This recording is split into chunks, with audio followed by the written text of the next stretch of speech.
skill pages are content format on Apropedia that we have developed so that you can not only describe but also show practical knowledge to other people.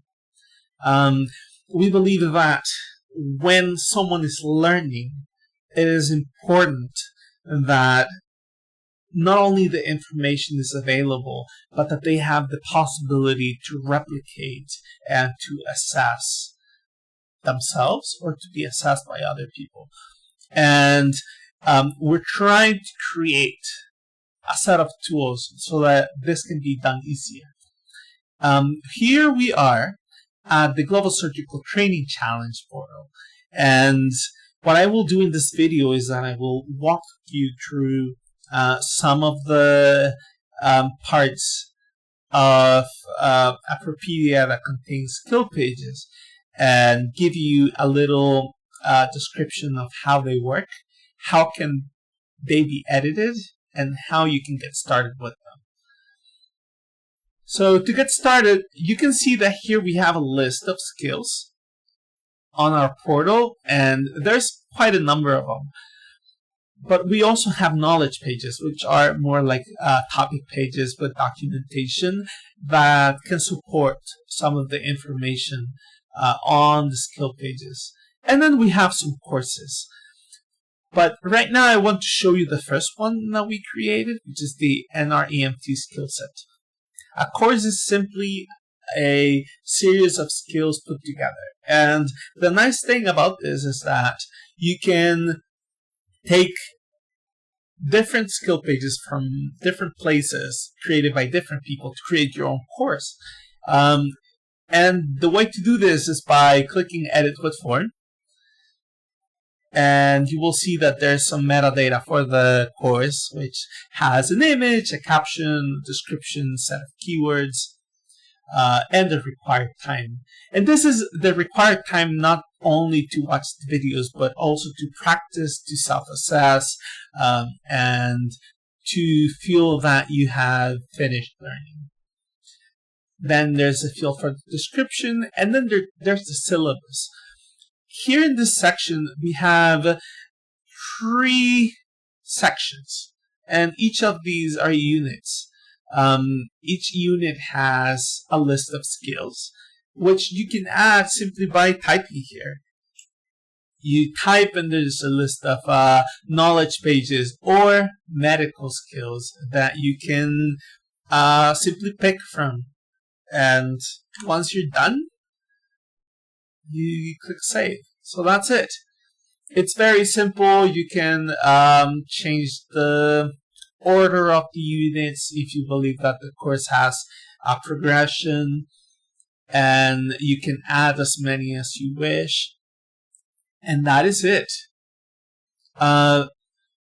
When you finish, you will have a course with a description and then the syllabus, which is here. And a person who wants to learn about the Nremt skill set will come, will see the syllabus, and get started. So we will show you now the first of the medical skills on this page. And you will see that there's lots of information. And I will explain a little bit about this, about where to get started. You will see that the video is the most important part of a skill page because the video will give you information about how something is done, and you can watch it. There's lots of people doing learning through video, but what we want to do here is to give some more functionality to videos. So I will walk you through some of the information that is into a skill page. First, there's a set of parent skills. What this means is that this skill is contained as part of a bigger skill, a meta skill, a sub-skill. For example, here is a medical patient assessment for altered mental status. And if you come to this one, it will have some sub-skills. You will see here that the video annotations are listing other things that you need to learn in order to learn this bigger skill. And once you're done with that, then with the whole list, then you will have acquired the parent skill. But there's also a list of video annotations which CPR contains. So CPR requires these other sub-skills. So there's a tree, there's a taxonomy of skills that you can learn in different orders. You can explore if you need to, and it will help you have an idea of how important a skill is. But here, we also have some timestamps. And the idea is that if you want to learn about alertness assessment, then you would click on that timestamp, and it will send you to the part of the video that will explain to you how to do it. And yes, that is how it works. You can click to go to specific parts of the video that will explain very methodically how to do something. Then there's a list for self-assessment. This is something that you will have to create for others to read. And this is some sort of troubleshooting, thinking about what could go wrong when performing an activity, what you need to pay attention to before moving forward to different stages of the skill, or some other reading that you have to do, some recommendations of materials that you should go and check about it so you can acquire, buy, etc. Or you simply need to have something in place. For example, bring this material or this equipment before moving to the next stage, etc. So look at how this procedure was done. Was this done correctly? Measure. Look for some signs of errors, etc. So as you do this, think about how a person might be performing this skill and what could go wrong. And that will help you write this section for self-assessment. And finally, a list of equipment and materials. This is what you need to have at hand when performing something. And this will be useful for a person who's getting started so that they can gather everything, or that they can keep handy a list of certain materials that maybe they need to find before testing, or they simply need to make a wish list for certain equipment, or maybe they can start thinking about what things are available in their setting or not. Then we have a more lengthy discussion about how to perform the procedure, which comes handy with the video. So here you can give some more information. We recommend you to always try to do procedural documentation that gives you a list of definite steps, so that as a person goes and watches the video, checks the sub-skills, and then is self-assessing, they can walk themselves through this information. And also give them some pointers about what things usually go wrong, what they need to look out for, and some other information that you think is important.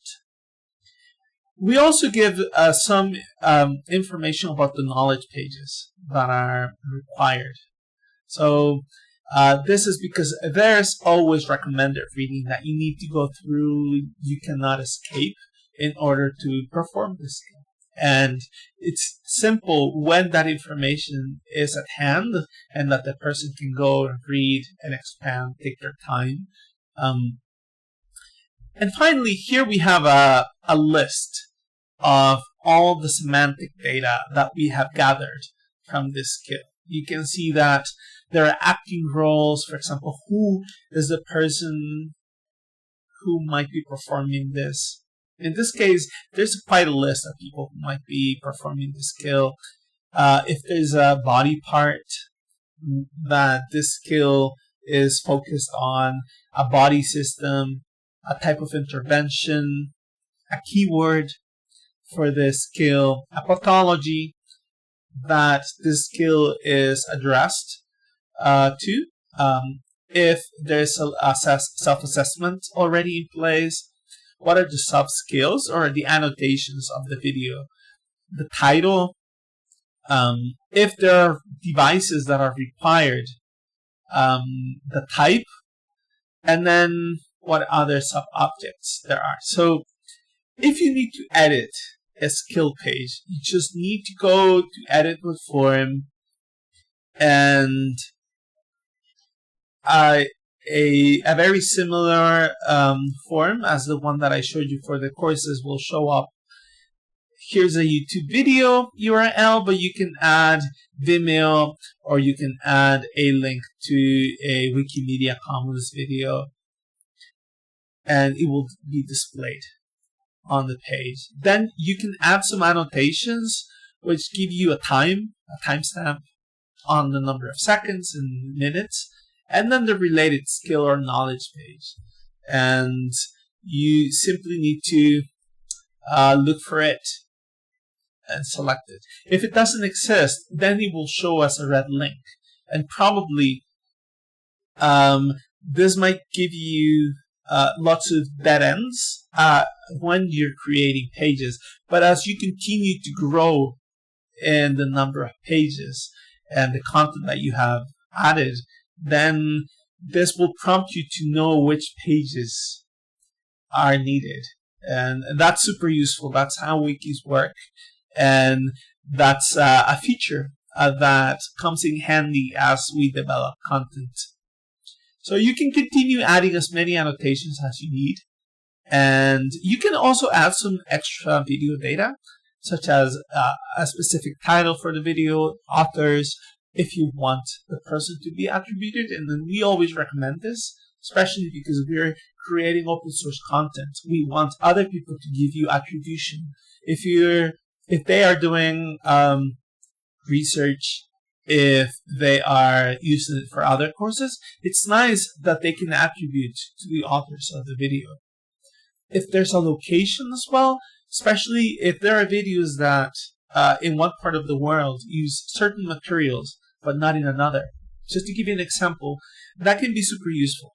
And video setting, which is where it was recorded. Was it done in a hospital? Was it done in a home? A different setting that's outside of a hospital or a health facility. Then the date of the video, the duration, the language of the video, and content type. Is it theoretical or is it practical? Then narrative content, which is the discussion that you create for the whole page. And then self-assessment.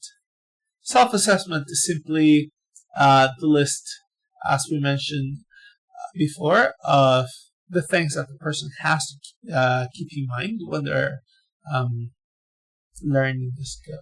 And then skill data, such as an alternative name or an alias. So here you have to ask yourself, is there another word, acronym, or term that is used that someone might be looking for? So this might be useful for that. Then a description, a short description that will show on other pages. So this is super useful that you fill in. And some related terms that you might want to use so that they can be more searchable. Required hours. So how many hours will be required to learn the skill? So that the person sits down, that they try the skill, that they perform it, that they sort out any questions that they have, and that they commit to it until they are quite proficient with it. Then a list of equipment and materials. you can go to other pages on Propedia, but you can also send people to pages on Wikipedia or other parts of the internet. Acting roles, pathologies, interventions, body systems, and finally body parts. So once you're done, you can save the page and the skill page will be ready. And now I'm going to show you how to edit the source. So wikis work with certain type of markup called wiki text, and you can see here that it's super complicated when you see it at first, but you will get used to it. It's super simple, but I will show you that here there's this template is what is called, I made a little mistake here, I'll delete it. So this info box is called the Global Surgical Training Challenge Medical Skill. And here there's some information that goes into these video. These are the video annotations that are shown on the page. Then there's a self-assessment, and there's information, the keywords, etc. All the fields that I showed you before. And it ends here. So if you see, this is all the code that you added on the form before. And I'm showing you this because this is one good way to do to create a new skill if you want to do it the quickest way. So for example, I have a page here, and I just typed this on the URL bar. I went to how to assess a patient, propedia.org/how to assess a patient. This is just a mock example. And you go to create this page, and I'm doing between double curly brackets. You go to the, let's see, edit source, and this is it. This is the code, info box, GSTC medical skill. Copy this, and if I show preview, I will see that it's already a medical skill. So that's it. That's all you need to do. So you save the page here. And once you save it, you'll be able to use the form that comes with medical skills. So you just click edit with form, and it's ready to go. You can start adding all the information that's needed. So that's the wiki text way to do it. And as you get used to editing pages, you will see that it's super useful to know this. Because, for example, there's lots of content here that sometimes you want to edit in a quick way without any issues. And you can go and look at our other tutorials on how to edit wiki text, and go to the Get Started page on Propedia so that you can see some of the formatting options that are many, and that can help you create nice pages. So that is how you create a page with the wiki text editor. And then if you click on edit, you can also do some what you see is what you get editing. And you can see here that it is a more simple editor, and you can add content. And once you're done, you simply save the changes. You can click on Save Changes, and it asks you if you want to do a minor or a major edit. A minor edit is just, you just came, you added a couple words, or a typo, it was fixed, and you can say what was changed. And we recommend always to give a summary of what changes were made to the page, because other people might be curious, and it's always good that you have some communication with people in the future, or maybe yourself, so that you remember what you did on the page. And that's it. That is how you edit the page. It's very simple. And we're looking forward to have you editing pages and creating content about surgical procedures that can be useful in different settings. And we're always open for questions if you have any. So thanks a lot.